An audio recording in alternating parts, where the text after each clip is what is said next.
ಅದರಲ್ಲೂ ಯಶಸ್ವಿ ಕೃಷಿ ಮೂಲಕ ಗಮನ ಸೆಳೆದ ಬೀದರ್ ಜಿಲ್ಲೆಯ ರೈತ. ಮಿಶ್ರ ಬೆಳೆ ಪದ್ಧತಿ ಮೂಲಕ ಲಕ್ಷ ಆದಾಯ ಗಳಿಕೆ. ಅಂದಹಾಗೆ ಇಲ್ಲಿ ಕೃಷಿ ಕಾರ್ಯದಲ್ಲಿ ನಿರತವಾಗಿರುವ ರೈತನ ಹೆಸರು ಕರಬಸಪ್ಪ ದೋಮನಸೋರೆ. ಇವರ ವಿನೂತನ ಕೃಷಿ ಪದ್ಧತಿ ಬರಕ್ಕೆ ಸೆಡ್ಡು ಹೊಡೆದಿದ್ದು ಬಂಜರು ಭೂಮಿಯಲ್ಲೂ ಯಶಸ್ವಿ ಕೃಷಿ ಮೂಲಕ ಭರ್ಜರಿ ಆದಾಯ ಗಳಿಸುತ್ತಿದ್ದಾರೆ.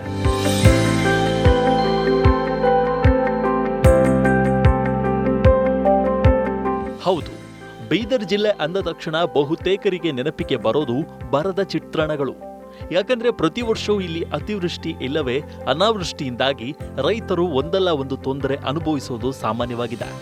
ಆದರೆ ಇದೇ ಬರದ ನಾಡಿನಲ್ಲಿ ಯಶಸ್ವಿ ಕೃಷಿ ಮೂಲಕ ರೈತರೊಬ್ಬರು ಭರ್ಜರಿ ಆದಾಯ ಗಳಿಕೆಯ ಮೂಲಕ ಗಮನ ಸೆಳೆಯುತ್ತಿದ್ದಾರೆ. ಹುಮ್ನಾಬಾದ್ ತಾಲೂಕಿನ ಹುಡುಗಿ ಗ್ರಾಮದ ರೈತ ಕರಬಸಪ್ಪ ದೋಮನಸೋರೆ ಬರಡು ಭೂಮಿಯಲ್ಲೂ ಕಡಿಮೆ ನೀರಿನೊಂದಿಗೆ ಸಮಗ್ರ ಕೃಷಿ ಮಾಡಿ ಯಶಸ್ವಿಯಾಗಿದ್ದಾರೆ.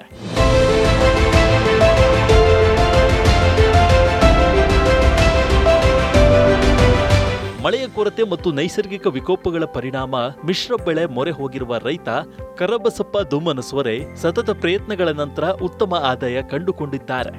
ನೀರಿಲ್ಲದೆ ಬರಡಾಗಿದ್ದ 8 ಎಕರೆ ಜಮೀನಿನಲ್ಲಿ ತರಹೇವಾರಿ ತರಕಾರಿಗಳು, ಹೂ ಬೆಳೆಗಳು ಮತ್ತು ತೋಟಗಾರಿಕೆ ಬೆಳೆಗಳನ್ನ ಬೆಳೆಯುತ್ತಿದ್ದಾರೆ. ಹೀಗಾಗಿ ವರ್ಷದ ಪೂರ್ತಿ ಆದಾಯ ಬರುತ್ತಿದ್ದು, ಈ ಕುರಿತು ರೈತರಾದ ಕರಬಸಪ್ಪ ದೋಮನಸೋರೆ ಹೇಳಿದ್ದು ಹೀಗೆ. ಬಂಜರ ಬಿದ್ದಂಥ ಭೂಮಿನ ಖರೀದಿ ಮಾಡಿದ್ದೀನಿ. ಖರೀದಿ ಮಾಡಿ ಸುಮಾರಿಗೆ 8 ವರ್ಷ ಆಯಿತು. 8 ವರ್ಷದಲ್ಲಿ ನಾನು ಏನದು ಅಂತಂದ್ರೆ 500 ಮಾವಿನ ಗಿಡ, 250 ನೇರಳೆ ಗಿಡ ಆಯಿತು, ಲಿಂಬೆ ಗಿಡ ಒಂದು 50 ಗಿಡ, ಚಿಕ್ಕು ಗಿಡ ಒಂದು 50 ಗಿಡ ಆಯಿತು, ಒಂದು 200 ಗಿಡ ಏನದ ಅಂತಂದರೆ 200 ಗಿಡ ಏನೋ ಹುಣಸಿನ ಗಿಡ ಆಯಿತು, ತೆಂಗಿನ ಗಿಡ ಒಂದು 50 ಗಿಡ ಆಯಿತು, ನುಗ್ಗೆಕಾಯಿ ಗಿಡ ಇದ್ದಾವೆ, ಜಾಪಳ ಹಣ್ಣು ಒಂದು 300 ಗಿಡ ಇದ್ದಾವೆ, ಸೀತಾಫಲಗಳು ಒಂದು 300 ಗಿಡ ಇದ್ದಾವೆ, ಹೆಬ್ಬೇವು ಒಂದು 500 ಗಿಡ ಇದ್ದಾವೆ, ಶ್ರೀಗಂಧ ಒಂದು 500 ಗಿಡ ಇದ್ದಾವೆ. ಇದನ್ನೆಲ್ಲ ಮಾಡಿ ಏನದಪ್ಪ ಅಂದ್ರೆ ಮಧ್ಯದಲ್ಲಿ ಏನದಂದ್ರೆ ನಾನು ತರಕಾರಿ ಬೆಳೆಸ್ತಾ ಇದ್ದೀನಿ. ತರಕಾರಿ ಏನದ ಅಂತ ತರಕಾರಿದಲ್ಲಿ ಬದನೆಕಾಯಿ ಒಂದು 2 ಎಕರೆ ಇದೆ, ಟಮಾಟ 2 ಎಕರೆ ಇದೆ, ಪಲ್ಯ ಆದವ್ರಿ ಒಂದು ಎಕರೆ ಇದೆ ಆಯಿತು, 2 ಎಕರೆ ತುಪ್ಪದ ಹೀರಿಕಾಯಿ ಇದೆ.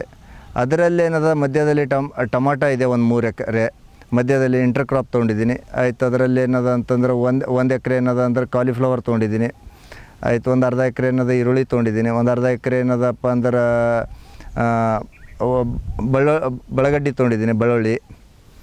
ಹೀಗೆಲ್ಲ ಮಿಶ್ರ ಏನದಂದ್ರೆ ತರಕಾರಿ ಮಾಡಿ ಏನದಪ್ಪ ಅಂದ್ರೆ ನನಗೆ ತುಂಬ ಏನದಪ್ಪ ನೆಮ್ಮದಿನೂ ಕೊಡ್ತಾಯಿದೆ ಆಯಿತು. 2ನೇ ದಿನದಂದ್ರೆ ನನಗೆ ವರ್ಷಿಗೆ ಒಂದು 20 ಲಕ್ಷ ರೂಪಾಯಿ ಅಂತಂದ್ರೆ ನನ್ನ ತರಕಾರಿಯಲ್ಲಿ ಏನದಪ್ಪ ಅಂದ್ರೆ ಬೆಳೆಸ್ತಾ ಇದ್ದೀನಿ. ಇನ್ನು ಮಿಶ್ರ ಬೆಳೆ ಮೂಲಕ ಭರ್ಜರಿ ಲಾಭ ಪಡೆದುಕೊಳ್ಳುತ್ತಿರುವ ರೈತ ಕರಬಸಪ್ಪ ಕೃಷಿ ಕಾರ್ಮಿಕರ ಅಭಾವ ತಪ್ಪಿಸಲು ಆಧುನಿಕ ಕೃಷಿ ಉಪಕರಣಗಳನ್ನು ಬಳಸುತ್ತಿದ್ದಾರೆ. ಜಮೀನು ಹದ ಮಾಡಲು ಮತ್ತು ಉಳುಮೆಗಾಗಿ ಟ್ರ್ಯಾಕ್ಟರ್, ಪವರ್ ಟಿಲ್ಲರ್ ಮುಂತಾದ ಕೃಷಿ ಯಂತ್ರೋಪಕರಣಗಳನ್ನು ಬಳಸುತ್ತಿದ್ದು ಕಡಿಮೆ ಖರ್ಚಿನೊಂದಿಗೆ ಹೆಚ್ಚಿನ ಆದಾಯ ಪಡೆದುಕೊಳ್ಳುತ್ತಿದ್ದಾರೆ. ಇದನ್ನು ಒಂದು ಟೈಮ್ದಲ್ಲಿ ಏನದಪ್ಪ ಅಂದ್ರೆ ಗುಡ್ಡ ಕಾಡು ಥರ ಏನದಪ್ಪ ಅಂದ್ರೆ ಭೂಮಿ ಇತ್ತು, ಕೆಂಪಡಿತ್ತು. ಇದನ್ನು ಮೊದಲು ಯಾರೋ ತೊಗೋಬೇಕಾದ್ರೆ ಯಾರೂ ತೋತಾ ಇರಲಿಲ್ಲ. ಆ ಥರ ಇದನ್ನೇನದಪ್ಪ ಹಗಲತ್ತೆ ಅಡಿ ಹಿಂದಿ ಕುಂಡಿರ್ತೈತೆ. ಇದನ್ನೆಲ್ಲ ತೊಗೊಂಡು ಅರಳಿಸಿ ಏನದಪ್ಪ ಅಂದ್ರೆ ಬುಲ್ಡಿಜರ್ ಹಚ್ಚಿ ಜೀಪ್ ಹೆಚ್ಚು ಮಾಡಿ ಬೋರ್ ಹೊಡೆದು ಆಯಿತು, ಹನಿ ನೀರಾವರಿ ಮಾಡ್ಕೊಂಡು ಆಮೇಲೆ ಸ್ಟೆಪ್ ಬೈ ಏನದಪ್ಪ ಅಂದ್ರೆ ಮಾಡ್ಕೊಂಡು ಹೊಂಟಿದ್ದೀನಿ. ಮಾಡ್ಕೊಂಡು ಈಗ ನೋಡೋರಿಗೆ ಏನದ ಒಳ್ಳೆ ಒಂದು ಏನದಪ್ಪ ಅಂದ್ರೆ ಫಾರ್ಮ್ ಹೌಸ್ ಥರ ಕಾಣ್ತಾಯಿದೆ. ಅದನ್ನು 2ನೇದು ಏನದಪ್ಪ ಅಂದ್ರೆ ನನಗೂ ಮನಸ್ಸಿಗೆ ನೆಮ್ಮದಿ ಸಿಗ್ತದೆ, ಇದರಿಂದ ಒಳ್ಳೆ ಪ್ರಾಫಿಟ್ನೂ ಸಿಗ್ತಾಯಿದೆ ಆಯಿತು. ಒಂದು 15 ಜನ ಲೇಬರಿಗೆ ಹೆಣ್ಣು ಮಕ್ಕಳಿಗೆ ವರ್ಷಾನುಗಟ್ಟಲೆ ಏನದ ಪ್ರತಿ ದಿವಸ ಅವ್ರಿಗೆ ಏನದಪ್ಪ ಅಂದ್ರೆ ಅವ್ರಿಗೂ ಕೆಲಸ ಸಿಗ್ತಾಯಿದೆ. ಒಟ್ಟಿನಲ್ಲಿ ವೈಜ್ಞಾನಿಕ ಕೃಷಿ ಮೂಲಕ ಲಕ್ಷ ಆದಾಯ ಗಳಿಸುತ್ತಿರುವ ರೈತ ಕರಬಸಪ್ಪ ದೋಮನಸೋರೆ ಇತರರಿಗೂ ಮಾದರಿಯಾಗಿದ್ದಾರೆ.